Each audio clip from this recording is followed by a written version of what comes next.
Irene saved $4,080 in 14 months, and she did it by doing things that would have made her mother cover her eyes. Not illegal things, nothing dramatic, just small, quiet, slightly ridiculous habits that she was too embarrassed to admit to anyone, habits she had developed almost by accident, habits that people around her would have laughed at if they had known. And here is what I need you to stay for, because this is the part that matters. Not a single one of those habits required a raise. Not one of them required a better job, a different husband, a bigger house, or a lucky break. Every single one of them happened inside the life she already had, the one that was already too expensive, already too tight, already too much. I'm going to tell you all 8 of them before this is over, and I promise you, at least 2 of them are going to make you laugh. But before I get there, I need you to understand what Irene's life actually looked like when she started, because these habits didn't come from a book she read or a podcast she found. They came from hitting a wall so hard she had to figure out how to go around it.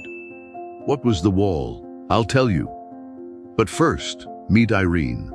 Irene Booker was 48 years old and had been a hotel housekeeper at a mid-range chain in Charlotte, North Carolina, for 11 years. She worked the morning shift, in at 7, out by 3:30, sometimes 4 if they were short-staffed, which happened twice a week on average. She pushed a cart the size of a small car down corridors that smelled like industrial cleaner and old carpet and someone else's breakfast. She made 16 rooms a day, sometimes 18. She was not slow. She had never been written up. She had received 3 Employee of the Month certificates, which she had framed and hung in the hallway of her apartment, because nobody else was going to put them up. She made $13.25 an hour. She had 2 children, a son in college on a partial scholarship who needed the other part filled in every semester, and a daughter, 16, who needed things that teenagers need, things that aren't optional in the way adults sometimes pretend they are. School pictures, gym shoes, a winter coat that fit. Irene did not complain about this. She had chosen her children deliberately. They were not a burden she resented. They were the reason she got up before dawn every day without needing an alarm. But they were also the reason there was never anything left. The detail about Irene that nobody at the hotel knew, the thing that lived quietly in the texture of her daily life, was her hands. She kept a small jar of thick shea butter cream on the bathroom sink, and every single night before she went to bed she rubbed it into her hands slowly, methodically, starting at the knuckles, working down each finger. 11 years of commercial cleaning agents had taken something from the skin, and this was the one thing she did every night that was just for the hands, just for herself, just 5 minutes in the bathroom with the door closed before the day officially ended. The jar cost $4.89 and lasted her 6 weeks. She bought a new one the day the old one emptied, no hesitation, because it was the only purchase she never questioned. In the top drawer of her nightstand, under a phone charger and a small Bible and a folded piece of paper she hadn't looked at in years, there was an envelope, plain white. Nothing written on the outside. Inside was a single index card on which Irene had written, in careful handwriting, an address and a price. The address was for a small house 3 neighborhoods over. 2 bedrooms, a yard with a fence, a porch with 2 steps. She had seen the listing when it was on the market 4 years ago, and she had driven by it on a Sunday afternoon, alone, just to look. It had sold. Someone else lived there now, but the index card stayed in the envelope because the house wasn't really the point. The house was a shape, the shape of a life where she got to decide what the walls looked like. She had not looked at the index card in 14 months. Not because she had given up, because she was busy building. The wall arrived in September, the way financial walls usually do, as several ordinary things happening at exactly the same time. Her son Marcus called from school needing $450 for books that hadn't been covered by the scholarship. They needed them by Friday. She had $117 in checking. She put $220 on a card that was already carrying a balance of $1,300. She called her sister Vani and borrowed the other 230 and promised to pay it back by the end of the month. She did not pay it back by the end of the month. Her daughter Aaliyah's school required a field trip deposit of $65, non-refundable, by the following Wednesday. Irene paid it in cash from the emergency envelope she kept in her sock drawer, the one that usually held between $80 and $100 and was meant for actual emergencies. After the field trip deposit, it had $31 in it. Then the transmission light came on in her car. The repair shop on Central told her it was serious but not catastrophic, meaning it was $780, not $2,200. She stood at the counter and did the math in her head and then asked the mechanic, whose name was Stacy and who was a woman, which Irene had not expected, "What happens if I drive it for another 30 days? Stacy looked at her without judgment. "You might be fine," she said. "You might not." Irene drove it. That night, she sat at her kitchen table with a notepad and did the full accounting. On one side, she wrote what she owed. On the other, she wrote what she made. The difference was negative $412, and that was before she paid Vani back, and before the transmission became a full emergency, and before October even started. She looked at the notepad for a long time. Then she tore the page out, folded it once, and put it in the trash. Not because she was giving up, because she needed to not look at it anymore that night. Before she went to bed, she did her hands. She sat on the edge of the bathtub and worked the shea butter in slowly. Her left ring finger had a small cut from a broken glass she'd cleared in room 414 that morning. She had not told anyone about it. On the bathroom shelf, next to the cream, was a nearly empty travel-size bottle of hotel shampoo.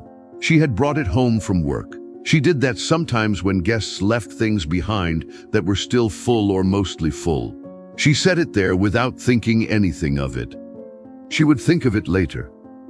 The bus Irene took on Thursdays to her second job, 4 hours of office cleaning on the south side, passed through a neighborhood she didn't know well. She usually sat near the front and looked at her phone. The Thursday after the notepad night, her phone was dead and she had forgotten her charger, and she just sat and looked out the window. The woman who sat down next to her at the Marion Street stop was old in the particular way that certain women become old, not diminished but concentrated, the way a broth gets richer when you let it reduce. She was small. She had on a yellow cardigan that had been washed so many times the cuffs had gone thin.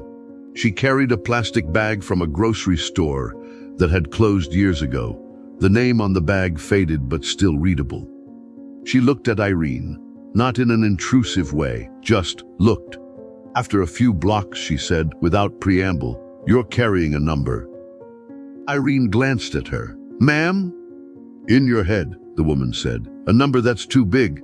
I can tell. I carried one for 30 years. Irene didn't answer. The bus moved through the intersection. "I got out from under mine," the woman said. "Not boastful, just factual. The way you say it rained yesterday." Irene asked, quietly, "How?" The woman was quiet for a moment. The bus slowed. Someone pulled the cord. "I stopped being ashamed," she said, "of what I was willing to do to keep myself." Irene waited for more. There wasn't more immediately. The woman looked out the window. Then she turned back and said it, slowly, like she had thought about the exact right words for a long time. "The woman who uses everything she has is not cheap. She is complete." The bus stopped. The woman stood up, picked up her faded grocery bag, and moved to the door without looking back. Irene sat with those words in her chest for the rest of the ride. She repeated them to herself quietly, not moving her lips, just feeling them settle. The woman who uses everything she has is not cheap. She is complete. She thought about the hotel shampoo on the bathroom shelf. She thought about the index card in the envelope in the nightstand. She thought about the notepad page in the trash. She thought about the transmission light on her dashboard that had been on for 9 days.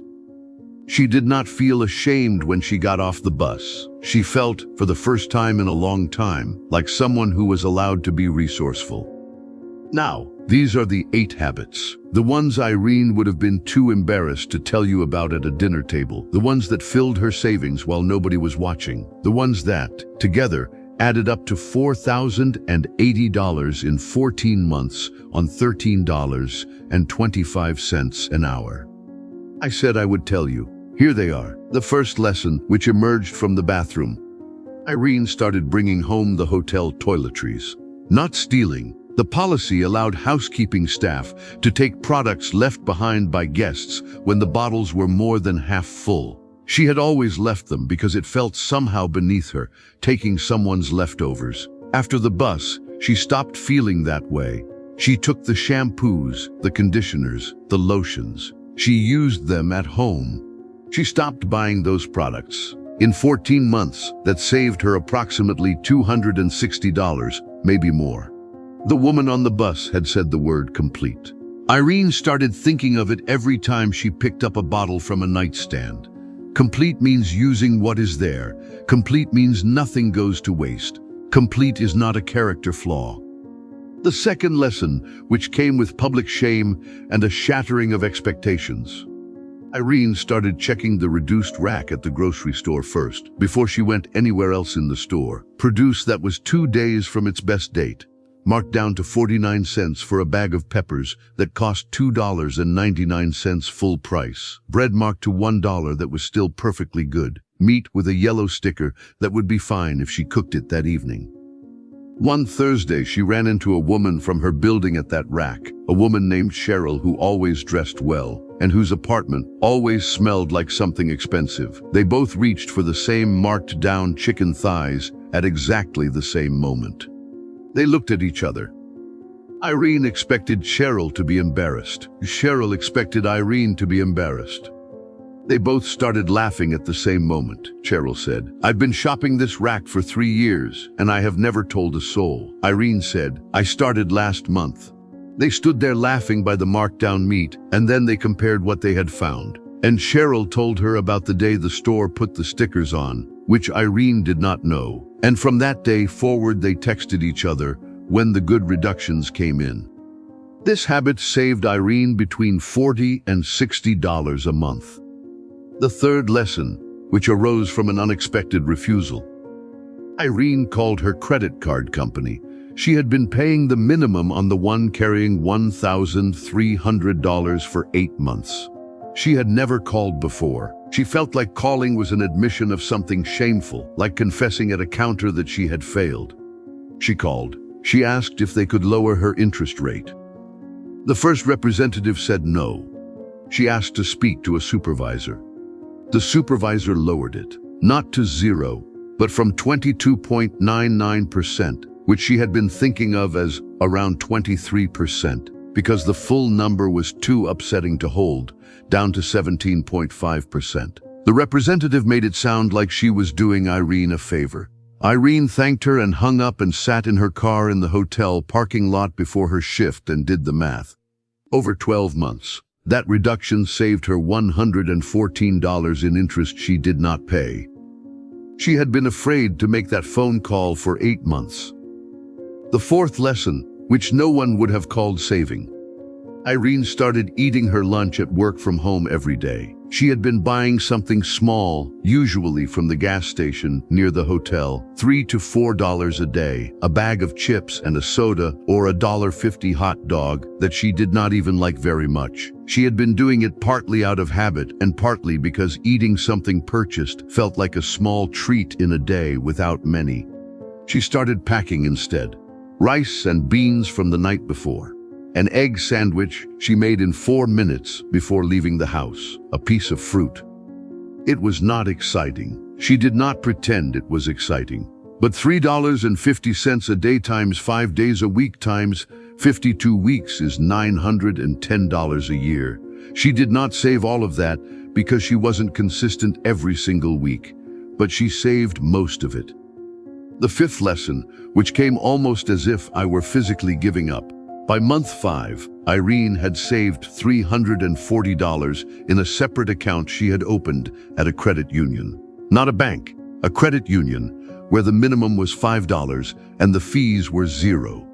Month 5 was also when Marcus called again, $1,100 short on next semester's tuition. He asked if she could help. She heard in his voice that he hated asking. She heard in her own voice when she said she would see what she could do, that she was about to open the account and empty it. She went to the nightstand. She took out the envelope. She looked at the index card with the address and the price of the house that no longer existed for sale. The shape of the life where she got to decide what the walls looked like. She held it.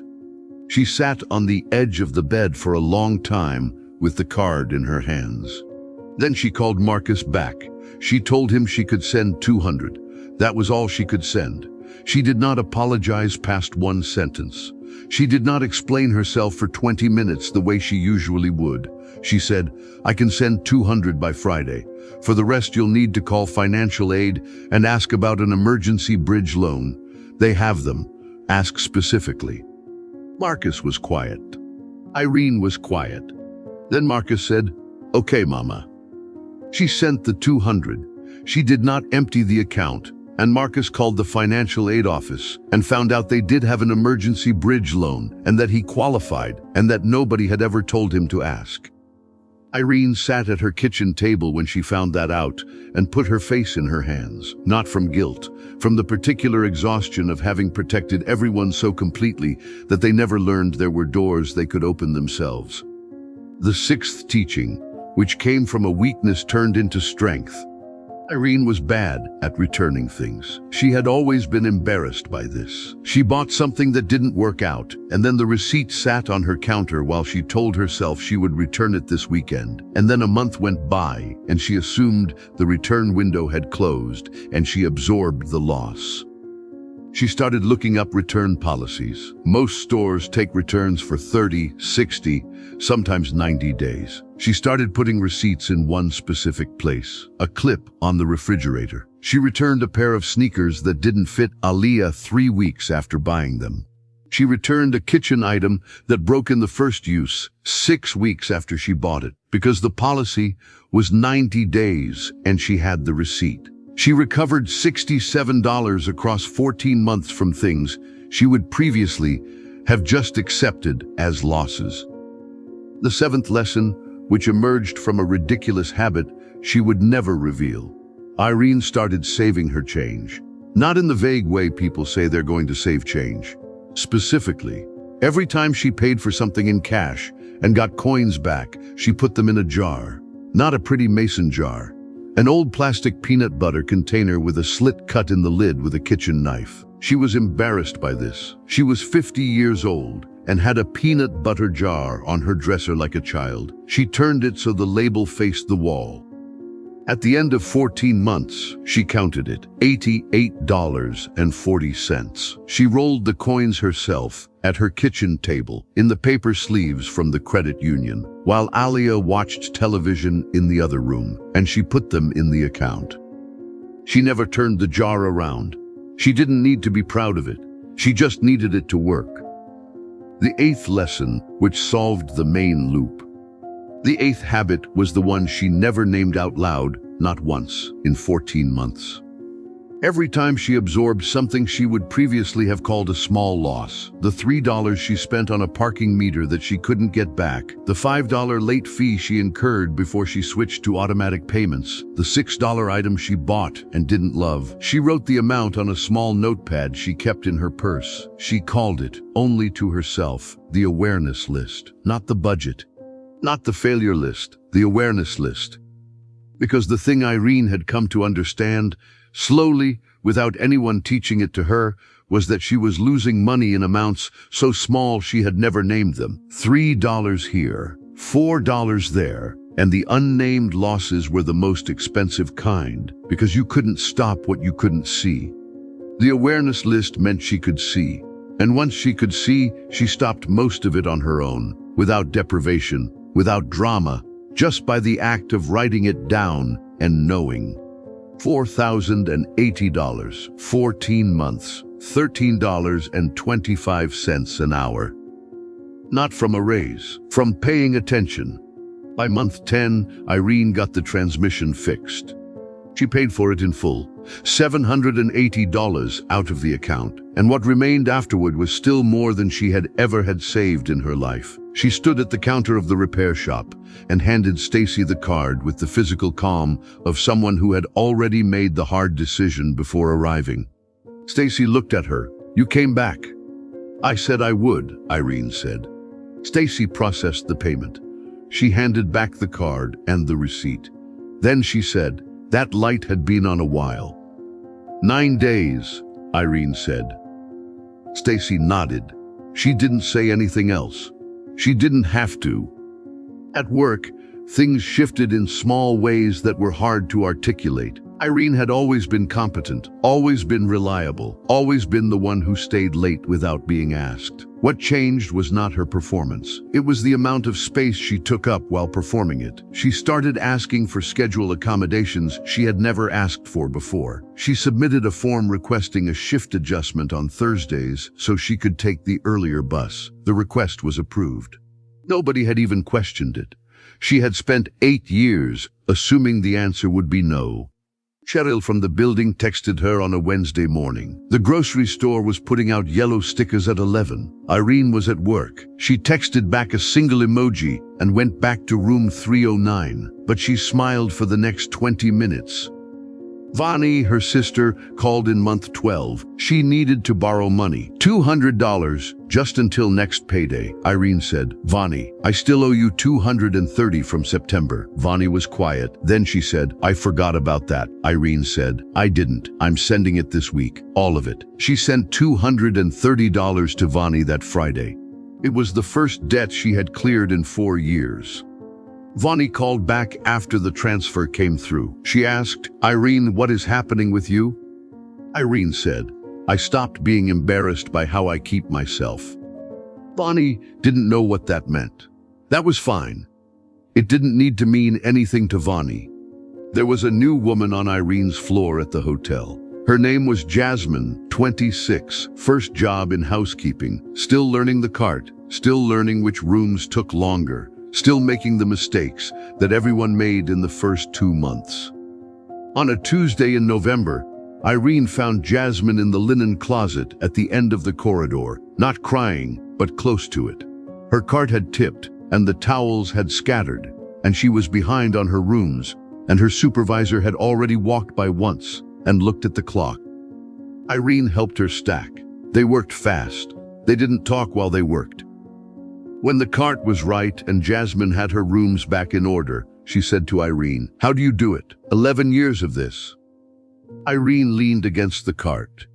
She thought about the bus. She thought about the woman in the yellow cardigan with the faded grocery bag. She thought about the peanut butter jar on her dresser with the label turned to the wall. She reached into her apron pocket. She pulled out the envelope. The plain white one. She opened it and took out the index card, the address, the price, the house with the fence, and the porch, and the 2 steps. She held it out to Jasmine. Jasmine looked at it. "What is this?"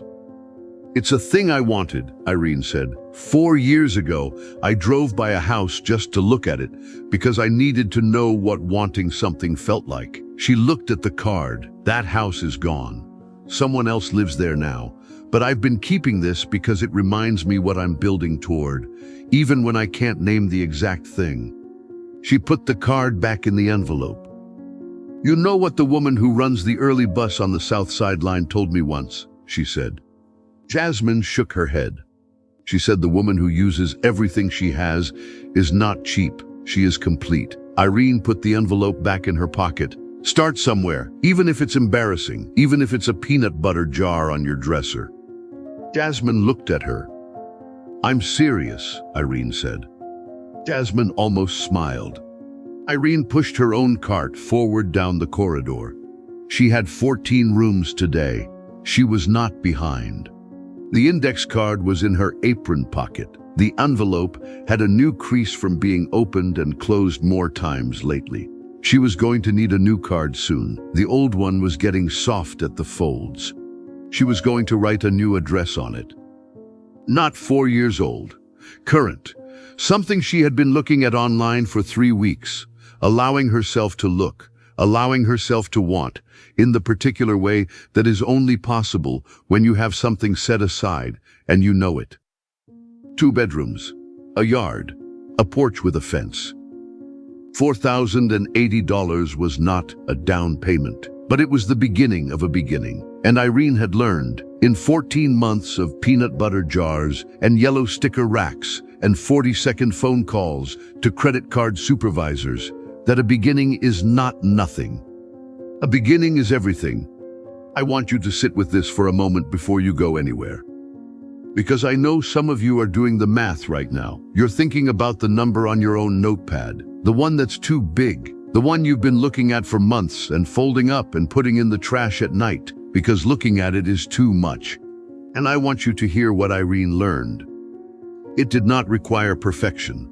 It did not require a different income. It required only this: paying attention to what she already had, stopping the small bleeds she couldn't see, and being willing to do things she would have been too embarrassed to name out loud. The peanut butter jar is real. The reduced rack is real. The phone call to the credit card company is real. The habit of writing down what you lose so you can see it is real. None of it is glamorous. All of it works. What is one thing you have been wasting without seeing it? Or what is one small habit you already do that you've never let yourself call savings? Come down here right now and type day 1 and tell me one thing you're going to start this week just for yourself. One thing. Not perfect, not dramatic. One thing. I want to read every single comment. And if you have a friend or a sister who is looking at a number that feels impossible right now, who has been putting off her own beginning because she doesn't know where the beginning is, send her this. Don't say anything. Just send it. She will know why you did. I'll see you in the next one. Thank you for being here with me.